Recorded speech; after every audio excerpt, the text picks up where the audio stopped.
Hey kids, I'm going to read you chapter 15, but first I want to show you this. It is really beautiful out here. Get back from a hike, and here's my dog Finn. He's tuckered out because he just got done with a big long walk. But I'll read you chapter 15. It's called The Crickets. The crickets sang in the grasses. They sang the song of summer's ending, a sad, monotonous song. Summer is over and gone, they sang. Over and gone, over and gone. Summer is dying, dying. The crickets felt it was their duty to warn everybody that summertime cannot last forever, even on the most beautiful days in the whole year. The days when summer is changing into fall, the crickets spread the rumor of sadness and change. Everybody heard the song of the crickets. Avery and Fern Arable heard it as they walked the dusty road. They knew that school would soon begin again. The young geese heard it and knew that they would never be little goslings again.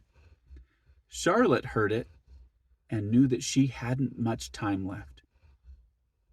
Mrs. Zuckerman, at work in the kitchen, heard the crickets, and a sadness came over her, too.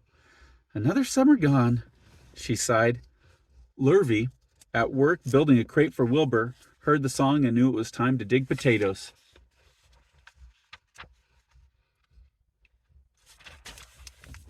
Summer is over and gone, repeated the crickets. How many nights till frost, sang the crickets. Goodbye, summer. Goodbye, goodbye.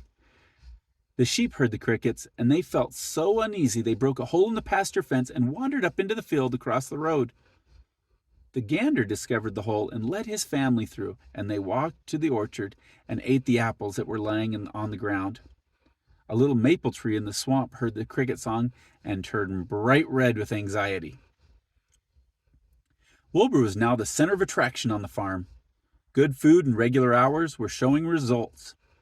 Wilbur was a pig any man would be proud of. One day, more than 100 people came to stand at his yard and admire him. Charlotte had written the word radiant, and Wilbur really looked radiant as he stood in the golden sunlight. Ever since the spider had befriended him, he had done his best to live up to his reputation. When Charlotte's Web said, "Some pig," Wilbur had tried hard to look like some pig.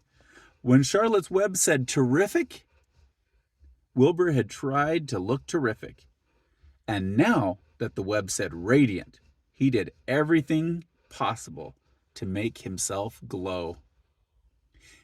It's not easy to look radiant, but Wilbur threw himself into it with a will. He would turn his head slightly and blink his long eyelashes. He would breathe deeply, and when his audience grew bored, he would spring into the air and do a backflip with a half twist. At this, the crowd would yell and cheer. "How's that for a pig?" Mr. Zuckerman would ask, well pleased with himself. "That pig is radiant." Some of Wilbur's friends in the barn worried for fear all this attention would go to his head and make him stuck up. But it never did. Wilbur was modest. Fame did not spoil him. He still worried some about the future, as he could hardly believe that a mere spider would be able to save his life. Sometimes at night, he would have a bad dream. He would dream that men were coming to get him with knives and guns. But that was only a dream. In the daytime, Wilbur usually felt happy and confident. No pig had ever had truer friends, and he realized that friendship is one of the most satisfying things in the world. Even the song of the crickets did not make Wilbur too sad. He knew it was almost time for the county fair, and he was looking forward to the trip. If he could distinguish himself at the fair, and maybe win some prize money, he was sure Zuckerman would let him live. Charlotte had worries of her own, but she kept quiet about them. One morning, Wilbur asked her about the fair. "You're going with me, aren't you, Charlotte?" he said. "Well, I don't know," replied Charlotte. "The fair comes at a bad time for me. I shall find it inconvenient to leave home, even for a few days." "Why?" asked Wilbur.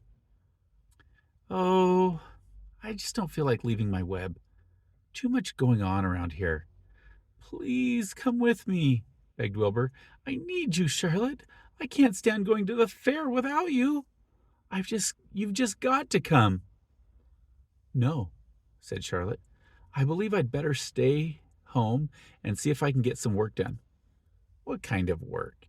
asked Wilbur. "Egg laying. It's time I made an egg sack and filled it with eggs." "I didn't know you could lay eggs," said Wilbur in amazement. "Oh, sure," said the spider. "I'm versatile."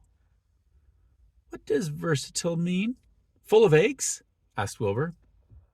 "Certainly not," said Charlotte. "Versatile means that I can turn with ease from one thing to another. It means I don't have to limit my activities to spinning and trapping and stunts like that." "Why don't you come with me to the fairgrounds and lay your eggs there?" pleaded Wilbur. "It would be wonderful fun." Charlotte gave her web a twitch and moodily watched it sway. "I'm afraid not," she said. "You don't know the first thing about egg laying, Wilbur. I can't arrange my family duties to suit the management of the county fair. When I get ready to lay eggs, I have to lay eggs, fair or no fair. However, I don't want you to worry about it. You might lose weight. We'll leave it this way. I'll come to the fair if I possibly can." "Oh, good," said Wilbur. "I knew you wouldn't forsake me just when I need you the most." All that day Wilbur stayed inside, taking life easy in the straw. Charlotte rested and ate a grasshopper. She knew that she couldn't help Wilbur much longer. In a few days, she would have to drop everything and build the beautiful little sack that would hold her eggs.